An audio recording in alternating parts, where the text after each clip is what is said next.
Of celebrating Mexican heritage in Chicago came to an abrupt end because of gang violence at the Cinco de Mayo parade. ShotSpotter went off after gunfire was detected in the area, and that's when the parade was canceled.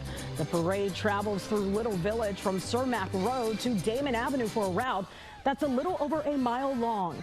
Looking at the video, you can see kids enjoying horses, traditional music, and of course dancing. All of that fun and excitement, though, for the family came to a screeching halt about an hour after the parade stepped off. And this is why video shows rival gangs showing up along the parade route. It was a war of words as gang signs were flashed from the crowds.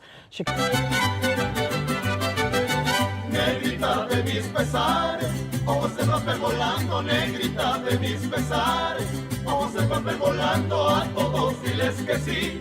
Pero no les digas cuando así me dijiste a mí, por eso vivo penando.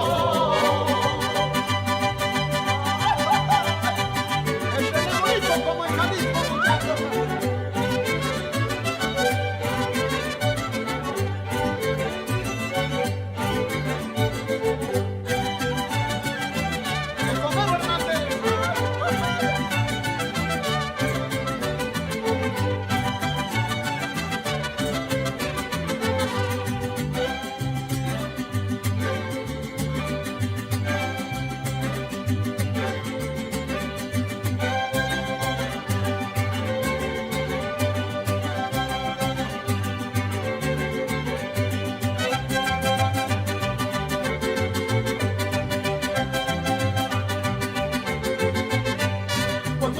Mi negra que la quiero ver aquí, con su rebozo de seda que le traje del Tepic. Cuando me traes a mi negra que la quiero ver aquí, con su rebozo de seda que le traje del Tepic.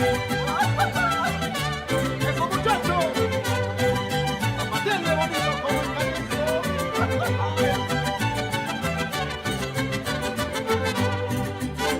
¡Hola, Castañeda! ¿Qué pasó, Pancholín? ¡Aviéntase un balazo con mi comadre Chencha!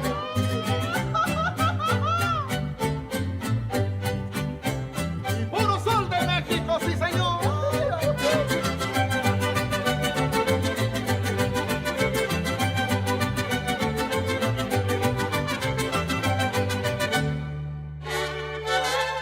Texas Republican Governor Greg Abbott has signed a bill making illegal immigration a state crime. The law gives state officials the right to arrest and seek the deportation of migrants suspected of crossing the border illegally.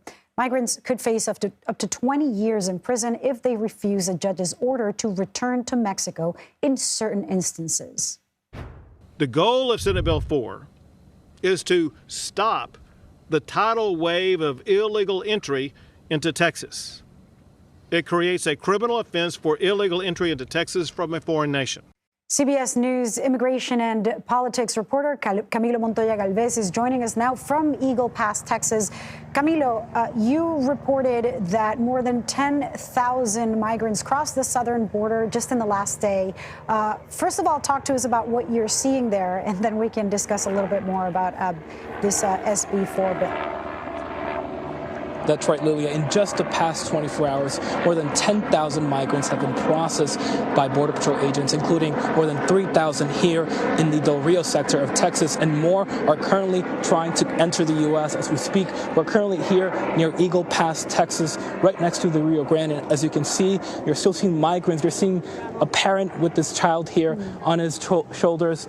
We're seeing more migrants to really close to us too, and this is really a daily occurrence here along the U.S.-Mexico border. Just a few minutes ago, Lilia, I want to show you this. We saw dozens of migrants stream through this section of the razor wire here to enter the U.S. They had to lift this up, and I saw dozens of migrants, including families with really young children, having to crawl to get into the U.S. illegally. It was really a striking image, and it illustrates the humanitarian implications of this crisis here along the U.S.-Mexico border. And I want to show you a little bit more about what we have seen here. Here you see the belongings and wet clothing of migrants that they left after crossing the Rio Grande and getting across the razor wire. now they're getting processed by Border Patrol. And that 10,000 number that I mentioned earlier, Lilia, that doesn't even include the thousands of migrants who are currently waiting in a makeshift staging area in Eagle Pass, just waiting to be processed by Border Patrol agents who right now, Lilia, are overwhelmed. Camilo, talk to me about what the migrants are telling you. You know, we all have experienced that so often to, you know, listen to the migrants and hear what it is that has brought them across such a treacherous trek across multiple countries and finally getting into the U.S. where they hope to find some safety.